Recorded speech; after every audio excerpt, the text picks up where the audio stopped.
What's up? Welcome back, and today will be my night before Avatar Fire and Ash and Spongebob the Search for Squarepants stream. So yeah, pretty cool. Yeah, we're doing a night before stream for not just one movie, but two movies, which is pretty cool because yeah, why not?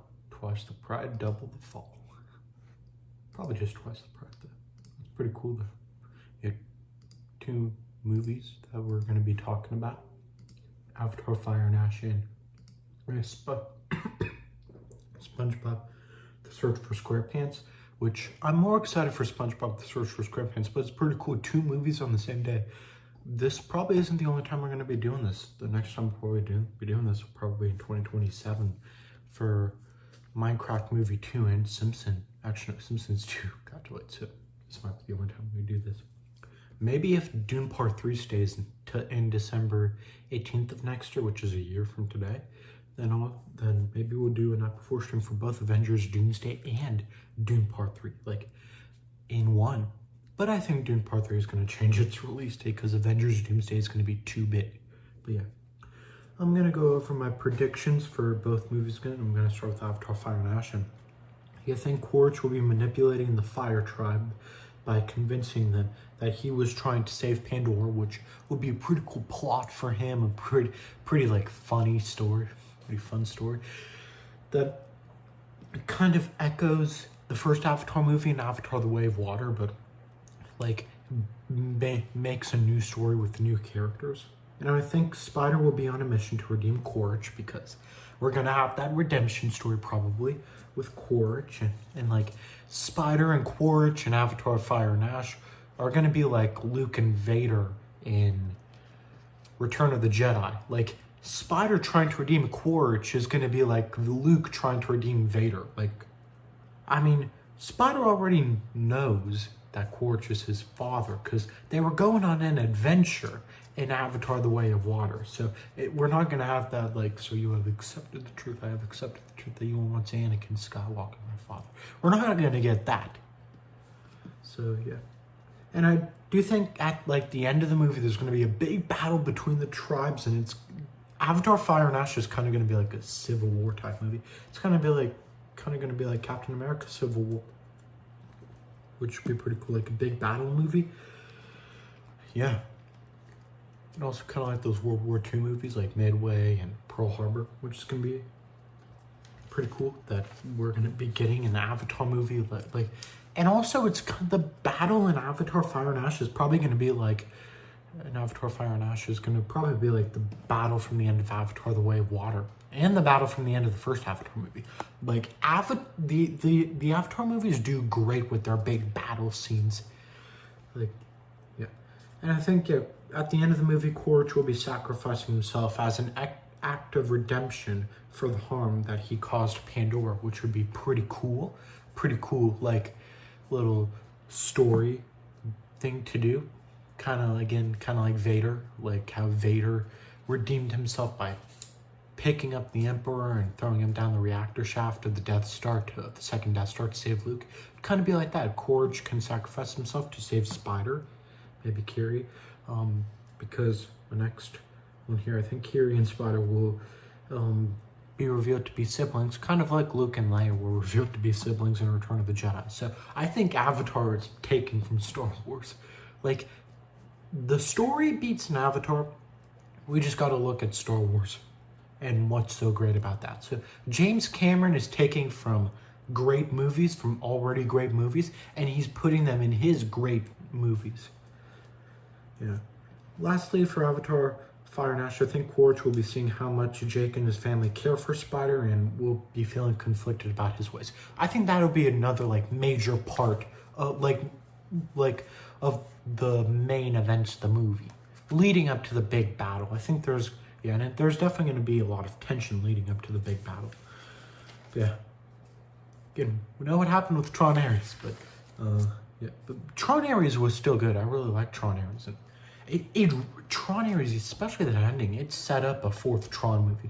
Maybe they'll do Tron Ascension, where they bring back Sam and Korra, and they have Evan Peters return. They have Jared Leto return. That would be pretty cool. Yeah. That was my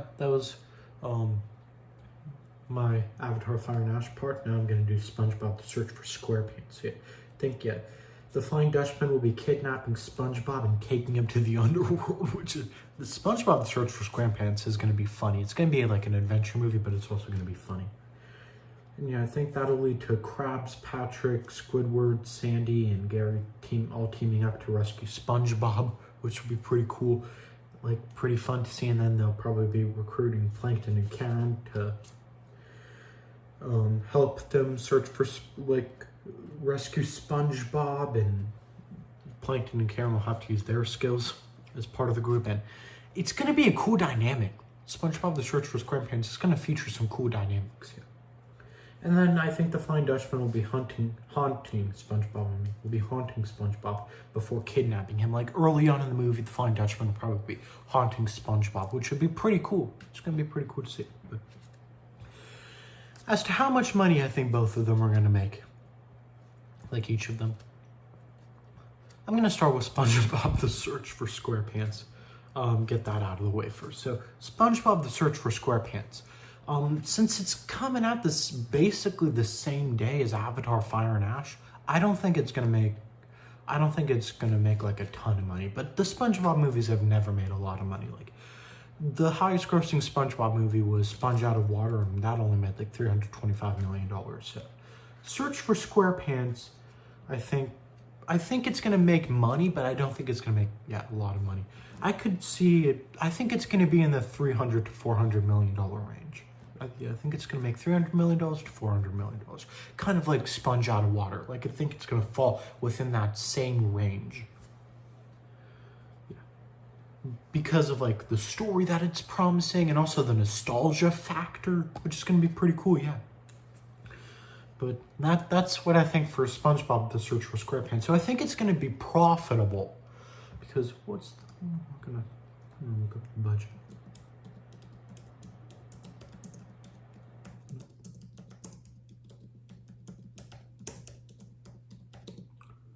Yeah, the budget is only $30 million, so it does not have to make a lot of money for it to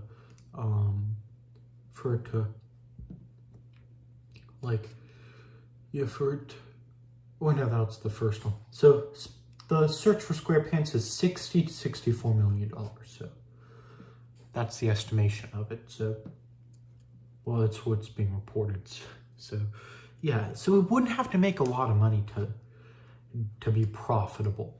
So I think it'll be a profitable movie, and I think it'll definitely warrant Paramount to maybe make more SpongeBob themed movies, because they also did the Plankton movie and Saving Bikini Bottom, and they're like, they have a third character focused film in development, which is gonna be pretty cool, yeah.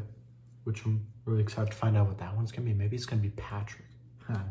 Or Squidward, I don't know, but as to how much I think Avatar the Fire and Ash will make, that one is easy to predict. Like Avatar, like just have to go to the highest grossing movies of all time. So I'm gonna go to the highest grossing movies of all time. Yeah, so Avatar is the #1 highest grossing movie of all time. It made $2.9 billion, so it's #1. And then between the two Avatar movies is Avengers Endgame, so we know pretty much where Avengers Doomsday is going to fall as well. Yeah. But yeah, Avatar The Way of Water is #3, and that made $2.3 billion. So I think both Avatar movies have made $2 billion, have been in the $2 billion range. So I think Avatar Fire and Ash will be in the $2 billion range. I think it's going to. That's a pretty good guess. Yeah. Because we all know why. Because they have great VFX. They have amazing VFX. They have amazing CGI. They have like amazing storytelling. James Cameron is an excellent director. The Titanic movie from 1997. That's right behind Avatar: The Way of Water at #4. It made $2.2 billion, which is a lot of money. It's especially for a movie from the 90s. Yeah. Avengers Endgame is at $2.7 billion. The re-release will definitely bump it up. Will it get to $2.9 billion? We'll have to see. Will it dethrone Avatar and become the highest grossing movie of all time again? We'll see. If it does, then yeah, if Avengers Endgame dethrones Avatar and becomes the first Avatar movie and becomes the highest grossing movie of all time again, then like there's a small chance that Avengers Doomsday could become the highest grossing movie of all time. Because Avengers Infinity War is also on this list. It's at number 7. It made like $2.04 billion.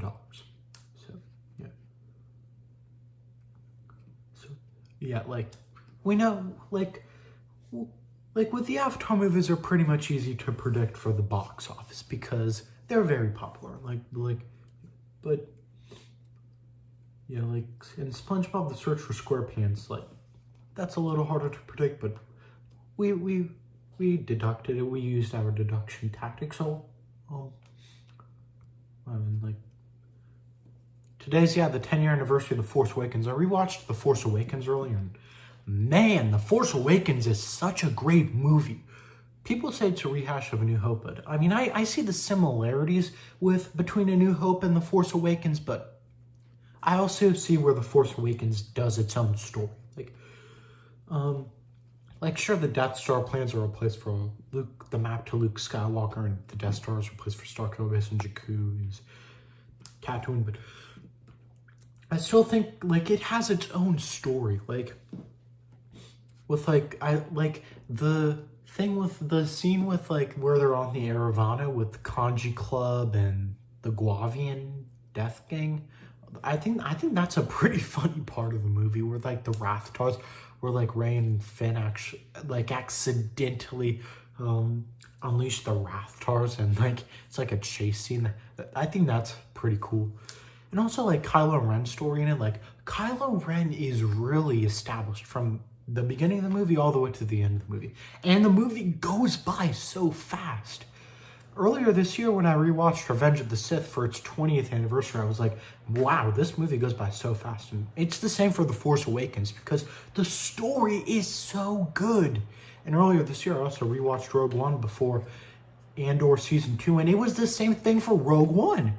So these Star Wars movies that they have like 2.5 hour runtimes, but they go by fast because you're like really into it the entire time because the story is so good. Like the first Avatar movie, it has a runtime of 2 hours and 44 minutes, but it like flies by because the story is so good. I mean, there are some parts that go by slow. Same for Avatar: The Way of Water, but overall it goes by fast. Like Avatar: The Way of Water, it doesn't feel like 3 hours and 15 minutes or no. Wait, what's Avatar: The Way of Water? It's around the 3 hour and 15 minute mark.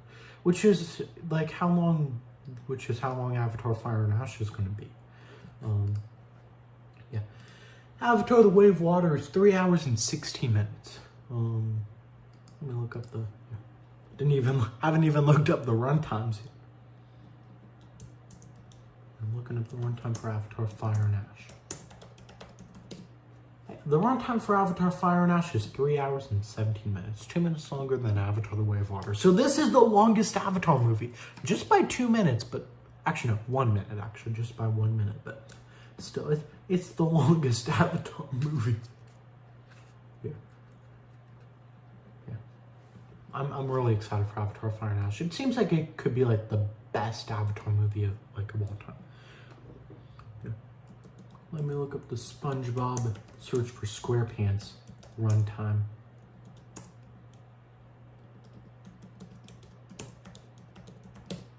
Runtime for that is 1 hour and 36 minutes. That is the longest SpongeBob movie. This is going to be the longest SpongeBob movie. It's not going to be a long movie, but it's going to be it's going to be the longest of all the SpongeBob universe movies, which is pretty cool. It's pretty cool. Yeah. I'm very excited though for SpongeBob: The Search for Squarepants. It seems like it's gonna have a pretty fun story. And the Spongebob movies, they all go about fast, but that's because they have short run times, because they're animated movies. So yeah, Simpsons 2 is probably going to have kind of like the in that ballpark of like what animated movies get. And I wonder if Simpsons 2 is going to make $1 billion. Actually, no, I don't think Simpsons 2 is going to make $1 billion. I think it's kind of going to be like the first Simpsons movie. I haven't even seen the first Simpsons movie. I'm going to have to watch that before 2027, before September 2027. And Simpsons 2 got delayed to, September 3rd of 2027, yeah. And also,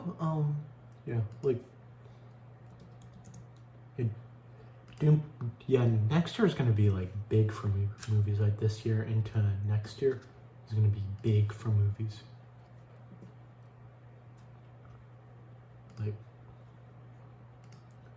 Doom Part 3 still says as of now December 18th, 2026, but I think that's going to change.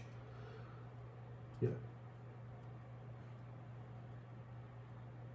Oh, and also the Sonic news that got announced the other week, I think it was, about the Sonic Universe event film for December 22nd, 2028. I have a theory about what that is, and I'm gonna make a video about that. Like, my theory is pretty cool. I think the Sonic Universe event film, I don't think it's gonna be like crazy multiverse or time travel, but I think it's gonna be a big Sonic movie. I think it's gonna be the biggest one out of all the Sonic Universe movies. And my idea for what the movie is involves Shadow. But yeah, like speaking of Sonic, we need Knuckles Season 2. I think Knuckles Season 2 is gonna come. I think Knuckles Season 2 is gonna come out next year to set up Sonic 4.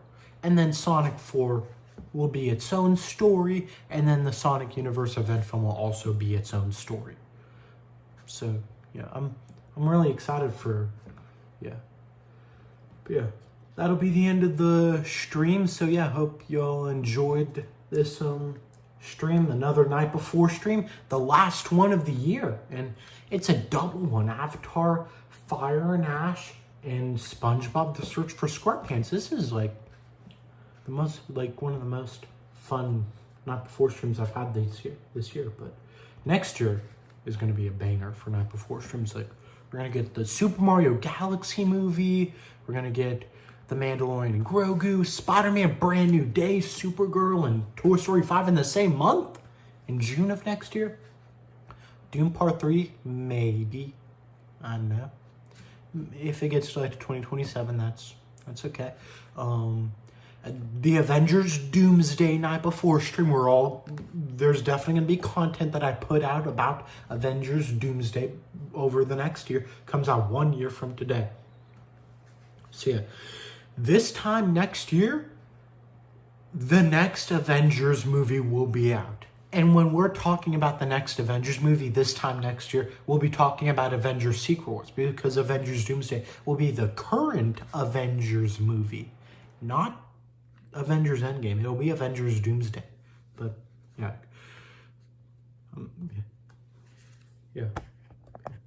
That'll be the end of the stream. So yeah, right now I'll do my closing and say bye. Make sure to like, hit the notification bell, and subscribe. And yeah, till next time, guys. Bye.